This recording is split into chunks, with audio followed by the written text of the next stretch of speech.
Hello my dear students, welcome to the online classes of Vidya Bhavan School. Subject it is social studies and that topic history for class 8 and it is second video related to the topic from trade to territory. So the person who came to our country for trade here, what they started?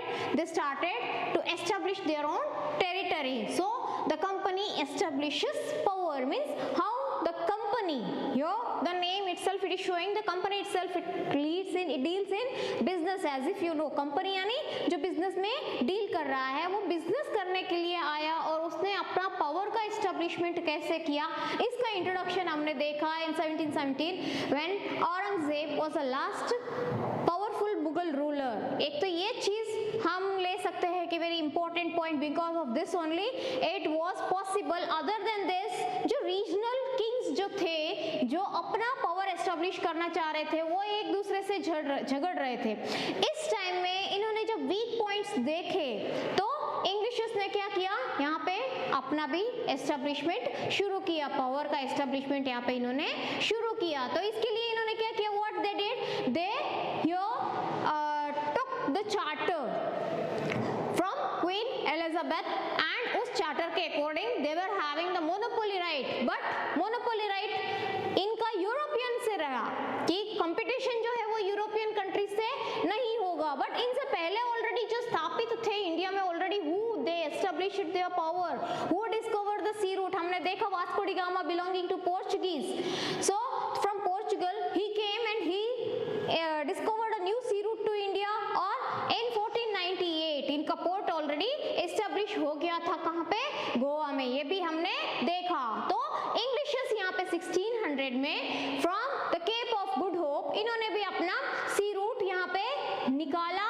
But already we see the Portuguese they were there in our country. So इनके साथ English भी आया 1600 में. After that we saw the Dutch and later on the last the French. So इतने हमने देखा कि विदेशी पावर्स जो थे अपने देश में आने लग गए थे. किस चीज के लिए, दे केम फॉर ट्रेड. यहाँ पे हम देख सकते हैं कि दे एस्टेब्लिश्ड देयर पोर्ट्स, पोर्ट बनाए थे, एक जगह बनाया था जहाँ पे इन्होंने अपनी फैक्ट्रीज एस्टेब्लिश की थी. तो ये फैक्ट्री क्या होता है, यहाँ पे एस्टेब्लिशमेंट किया तो इसके साथ साथ क्या क्या एस्टेब्लिश हुआ, क्या डेवलपमेंट हुआ, तो क्या सारी चीजें यहाँ पे बनी जिसके कारण से we see the company establishes the power. How, why, what were the reasons? So let us move towards the topic today my dear students. So Portuguese, English, Dutch and French were interested in fine qualities of silk, pepper, cloves, cardamom and cinnamon. So यहाँ पे ये सारी चीजें जो है ये India की सबसे फाइन थी, फाइन क्वालिटी थी. जो फाइन क्वालिटीज ऑफ कॉटन भी था, कॉटन क्लॉथ, सिल्क क्लॉथ, उसके साथ साथ कुछ स्पाइसेस जो थे इंडियन स्पाइसेस वो वर्ल्ड फेमस हम कह सकते हैं. They were in demand, that too in large quantity. तो इसकी वजह से क्या हुआ, हमने देखा मोनोपोली था बट फिर भी यूरोपियन कंट्रीज नहीं आएंगे, बाकी कंट्रीज यहाँ पे आ गई थी और there was a good competition. वहाँ पे चार्टर के according they wanted to avoid the competition but competition यहाँ पे बिल्ड हो गया था. So here we see a lot of competition between 1 2 3 4 countries along with that the local traders also.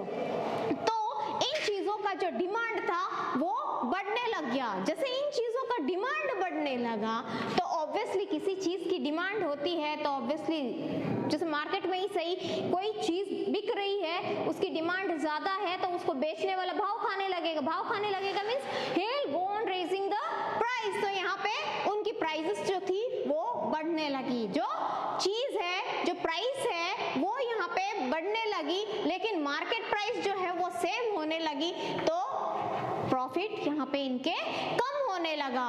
सो इंग्लिशर्स का क्या था, they wanted to be strong और successful trader इनको बनना था. तो so to be strong and success they had to eliminate the rival competition. तो strong और सक्सेसफुल ट्रेडर यहाँ पे बनने के लिए क्या करना था, इनको कुछ अवॉइड करना था. What was that, the rival competition, the rivalry, जो दुश्मनी या फिर जो कंपटीशन ऑलरेडी मार्केट में है वो अगर कम होता तो ये प्रॉफिट ऑटोमेटिकली यहाँ पे बढ़ जाता. तो इस चीज को करने के लिए उन्होंने क्या किया, even to secure the market, अब मार्केट में 4-4, 5-5 जने आ गए खरीदने के लिए उसी चीज को खरीदने के लिए, तो obviously the demand for that will be more and price भी ज्यादा होने लगेगा। तो to secure the market there was the need of battles. तो यहाँ पे एक मोनोपोली पावर यहाँ पे कॉन्कर करने के लिए इनको मार्केट के ऊपर अपना हक जमाने के लिए युद्ध लड़ने की जरूरत भी यहाँ पे आन पड़ी। तो हम हिस्ट्री में देखते हैं कि इनके बीच में Anglo Maratha, Anglo English Dutch, Anglo French Wars हम देखते हैं। तो ये मराठा जो है वो तो रीजनल है, लेकिन फ्रेंच और डच के साथ भी और पोर्चुगीज के साथ भी कुछ युद्ध इन्होंने किए हैं, वो भी हम हिस्ट्री में देखते हैं। तो in further chapters you will read about that also. So through 17th and 18th century दे सैंक, सिर्फ युद्ध ही नहीं लड़े, इवन बचकाने हरकत भी इन्होंने किए, जैसे कि एक दूसरे के शिप को डुबाना, दे sank each other's ships, sank means to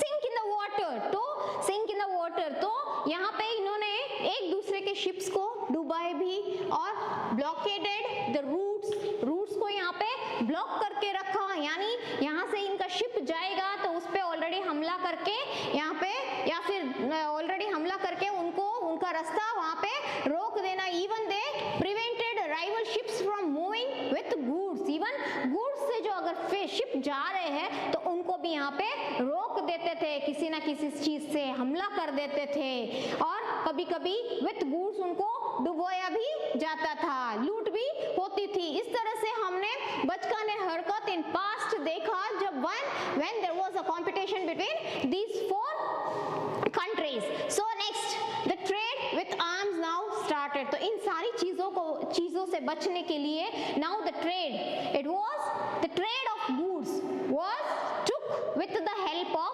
arms. तो यहाँ पे प्रोटेक्शन की बहुत ज्यादा जरूरत होने लगी, तो प्रोटेक्शन के लिए इन्होंने क्या किया, शिप्स के ऊपर जब ये जर्नी करते थे, with the help of ships when they were having journey, they protected their ship with the army and the arms, means army को भी अपने साथ लेके जाते थे, means they are also in between the sea also we can say, ये battle के type में ही हो गया। फिर जो पोर्ट्स थे पोर्ट्स यानी शिप से जो लोड और अनलोड करते हैं, शिप में जो अनलोड और लोड करते हैं, ओशियन का जो बीच होता है वहां पे पोर्ट्स बने हुए होते हैं, तो उसको भी फोर्टिफिकेशन किया, उसकी भी किलाबंदी की। So this fortification to protect trade created conflicts with the local rulers. अब इनके खुद के झगड़े में एक और आने लगा, कौन, द रीजनल रूलर्स। जब ये किलाबंदी करने लगे, ठीक है, अपने पोर्ट्स के इर्द गिर्द ये लोग जब गोडाउन में माल रखते थे तो उस माल को भी प्रोटेक्ट करने के लिए, क्योंकि लूट लेते थे वो लोग, ठीक है, so to protect their goods they had to fortify the ports. तो यहाँ पे फोर्टिफिकेशन जब शुरू हुआ तो हम देख सकते हैं जो लोकल रूलर्स है उनको भी थोड़ा प्रॉब्लम होने लगा, तो उनका भी इन्वॉल्वमेंट इस चीज में होने लगा जो ट्रेड में है। इनकी वजह से यहाँ पे ये जो इंग्लिश है they were also disturbed by the local rulers also. So East India Company began trade in Bengal. अब बंगाल में यहाँ पे इन्होंने स्टार्ट किया, जैसे मैंने लास्ट वीडियो में भी बताया था कि इन्होंने अपना फर्स्ट फोर्ट जो है that they established at Kolkata. Okay, different names we have for the same place which comes in Bengal. West Bengal में जो है वो है Calcutta, and it was on the river Hooghly नदी के किनारे पे इनका फर्स्ट इंग्लिश फैक्ट्री यानी पोर्ट, फैक्ट्री यानी जहाँ प्रोडक्शन नहीं होना है, प्रोडक्शन होने को नहीं बोलते हैं यहाँ पे factory, it is just a place. So the first English factory it was established on the bank of river Hooghly in Kolkata in 1651। वहां पे हमने पोर्चुगीज को देख लिया था इन 1498 के साथ, जब रूट डिस्कवर हो गया, where they settled at Goa. तो उनका फर्स्ट पोर्ट जो है पोर्चुगीज का वो गोवा में है। वो किसका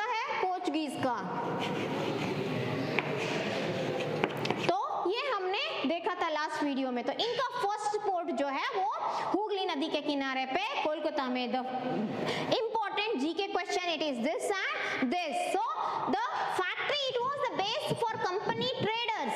It was the main base for company traders. अब आप लोग पढ़ते हो तो आपका बेस कौन सा है? स्कूल है क्या? स्कूल में सिर्फ स्कूल ही है? नहीं, स्कूल में आप आते हो तो बहुत सारी चीजें आपको मिलती है। क्या क्या मिलती है?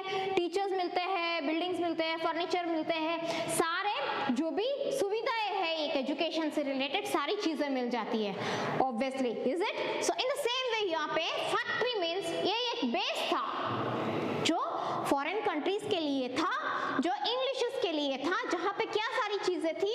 ट्रेडर्स, को ट्रेडर्स, ठीक है ना, फैक्टर्स जो ट्रेड हैंडल करते थे, who used to operate the trade, और यहाँ पे इसके साथ साथ वेयर हाउसेस भी होते थे, ऑफिस भी यही होता था और ऑफिशियल्स भी यही मिल जाते थे, ठीक है। ये सारी चीज यहाँ पे फर्स्ट फैक्ट्री, इंग्लिश का फैक्ट्री जो था हुगली नदी के किनारे पे जो था कलकत्ता में, देयर वी यूज्ड टू सी। तो हमने देखा कि फोर्टिफिकेशन होने लग गया था, ठीक है, और यहाँ पे लोकल रूलर्स भी यहाँ पे डिस्टर्ब हो रहे थे। वो क्यों, कैसे, फर्दर लेट अस सी। ये पहले मैंने आपको फैक्ट्री के बारे में इंट्रोडक्शन दिया। Further how these factories, because of this factories there was the disturbance in Bengal, let us see. So as trade expanded, जैसे ट्रेड यहाँ पे बढ़ने लगा, ट्रेड डेवलप होने लगा, तो company persuaded merchants and traders to settle near ports. तो यहाँ पे जो कंपनी थी, ईस्ट इंडिया कंपनी, ये जो ईस्ट इंडिया कंपनी थी, ये लोगों को फुसलाने लगी। लोगों को मीन्स यहाँ पे we can take the merchants, the local merchants and other traders को फुसला के यहाँ इनको कहाँ सेटल करना शुरू किया। इनको भी बोला कि अपने जो सेंटर्स है, जो ट्रेडिंग सेंटर्स है, वो कहाँ करो, जो पोर्ट्स है उसके इर्द गिर्द ही करो, ठीक है। जो दुकानें हैं, जो ट्रेडिंग सेंटर्स है, वो सारे कहाँ पे इन्होंने बहला फुसला के कहाँ ला लिया उनको?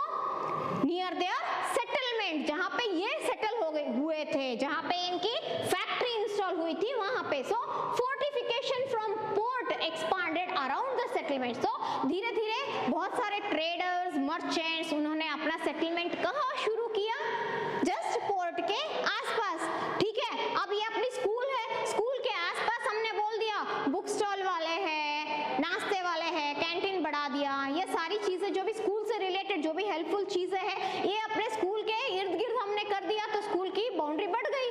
तो इसके अब पोर्ट हम कहाँ कहाँ करेंगे? जो पोर्ट होगा अपने स्कूल की बाउंड्री का, वो स्कूल के इर्द गिर्द ही होगा। जब ये सारी चीजें स्कूल से इन्वॉल्व जो चीजें भी इसके अंदर आ जाएगी, तो उसको तोड़ के फोर्टिफिकेशन जो है वो ज्यादा करने लग गए। तो fortification from port it was expanded, इसको बढ़ा के अराउंड द सेटलमेंट्स करना शुरू कर दिया। जो मर्चेंट्स और ट्रेडर्स भी यहाँ पे सेटल होने लग गए थे, तो इसके इर्द गिर्द भी यहाँ पे फोर्टिफिकेशन होना शुरू हो गया। यानी सिर्फ पहले तो इतना ही था, अब मर्चेंट्स वगैरह यहाँ पे सेटल होने लग गए, तो ये जो फोर्टिफिकेशन है वो बड़ा होने लगा। जो किलाबंदी थी वो धीरे धीरे बढ़ानी शुरू कर दी इन्होंने। सो 2 years लेटर, तो एक अजम्पशन कर सकते हैं हम कि 2 years लेटर मीन्स यहाँ पे 1671 में company bride Mughal officials into giving the company the zamindari right of 3 villages। यहाँ पे कितनी चालाकी की इन्होंने, देखो। So what they did, they bribed, यानी ब्राइब यानी व्हाट दे कॉल, ब्राइब करते हैं ना। सो दे गेव मनी, रिश्वत, रिश्वत देके इन्होंने क्या किया? रिश्वत के सहारे से मुगल ऑफिसर्स को यहाँ पे रिश्वत दी, और 3 गांव की जो जमींदारी राइट था, जो हक था, जमींदारी हक जो यहाँ पे मुगल ऑफिसर्स के पास था, जो मुगल किंग के पास था, वो कुछ पैसे देके, रिश्वत देके क्या कर दिया उन्होंने? कंपनी के नाम यहाँ पे कर ली। कितना?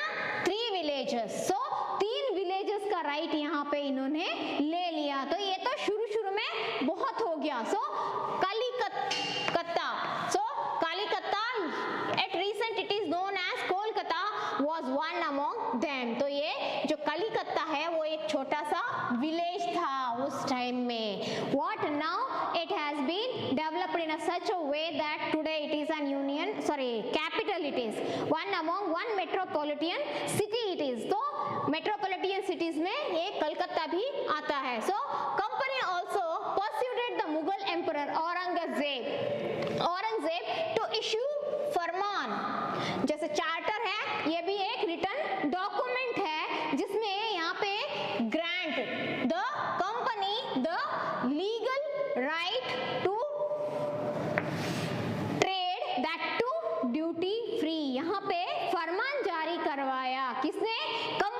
कंपनी ने यहाँ पे औरंगजेब को इस वे में बहला फुसला के इन्होंने क्या किया, औरंगजेब से यहाँ पे हक ले लिया, the right to trade that too duty free, यानी टैक्स भरने की जरूरत नहीं है. Without paying any tax they could here trade in the country. So इनको लगा, औरंगजेब को लगा कि चलो भाई हमारा भी मार्केट बढ़ जाएगा, अच्छा खासा हमारे इंडिया का डिमांड है इंडियन प्रोडक्ट्स के लिए, तो ये लोग वहाँ लेके बेचेंगे तो हमारे इंडियंस भी यहाँ पे अच्छा खासा प्रॉफिट बना रहे हैं. तो इसके लिए ये सोच के, कुछ पॉजिटिव वे में सोच के, Aurangzeb he also issued a फरमान and he granted the company the right to trade that too duty free. But ये सिर्फ किसके लिए था? सिर्फ कंपनी के लिए था.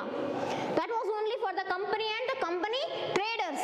बट यहाँ पे इस चीज को कैसे दुरुपयोग किया? Let's see. द फरमान granted only rights to trade duty free that too only to the company, but the company manipulated the फरमान फॉर मोर कंसेशंस. लेकिन यहाँ पे कंपनी क्या कर रही थी? कंपनी धीरे धीरे इसमें हेरा फेरी कर रहा था, मैनिपुलेट कर रहा था, चेंजेस कर रहा था और इसका दुरुपयोग भी कर रहा था और इसके अंदर more and more concessions add किए जा रहा था. हमने बोला कि सिर्फ आप बैठो और पढ़ो, ठीक है ना. हमने तो सिर्फ उंगली पकड़ाई, तो इन्होंने धीरे धीरे क्या कर दिया, चालाकी से अपना हाथ ही पकड़ना शुरू कर दिया. इन दिस वे इसके साथ साथ क्या हुआ, private traders were expected to pay duty. जो प्राइवेट ट्रेडर्स थे, ये तो कंपनी के लिए इन्होंने ड्यूटी फ्री कर दी थी, लेकिन जो प्राइवेट अदर ट्रेडर्स थे, ठीक है ना, कंपनी के अंडर में नहीं है, अदर ट्रेडर्स है, उनको यहाँ पे दे हैड टू पे द ड्यूटी, उनको टैक्स भरना जरूरी था. बट इन्होंने यहाँ पे क्या कर दिया, उन्होंने रेफ्यूज कर दिया कि we will not pay. So this caused the enormous loss of revenue to Bengal. तो इनकम तो इसी पे होता है, टैक्सेस के आधार पर ही होता है. आज भी हमारे गवर्नमेंट का इनकम क्या है? The revenue itself. जो हम टैक्सेस के वे में पे करते हैं वो गवर्नमेंट के लिए रेवेन्यू है. तो यहाँ पे रेवेन्यू के ऊपर हार्म होने लगा, जो किंग का जो रेवेन्यू है वो हार्म होने लगा. So how could the nawab of Bengal Murshid Quli Khan not protest? तो हम यहाँ पे देख सकते हैं जो यहाँ पे रीजनल रूलर जो था, यहाँ पे औरंगजेब का हो गया रूल उस टाइम में, और उसके साथ साथ बंगाल का जो मुर्शिद कली खान जो रूलर था, जो नवाब था इस टाइम का नया नवाब, इसको यहाँ पे प्रॉब्लम होने लगी. सो इसने यहाँ पे जब हार्म हुआ इसका रेवेन्यू, तो ही started protesting. In this way there was the protest of the local rulers in the or their interference during the establishment of power. So further few more topics we will see in the next class. I hope students ये सारी चीजें आपको अच्छे से समझ में आ गई है. कुछ डेट्स है, कुछ थिंग्स है जो आपके सिर्फ अभी काम नहीं आके इन फ्यूचर भी काम आएगा. तो मेंशन दिस डेट्स. अभी से आप इस चीज को लर्न करना शुरू करोगे तो your GK will be very good. So I hope you understood. Thank you and have a nice day my dear students.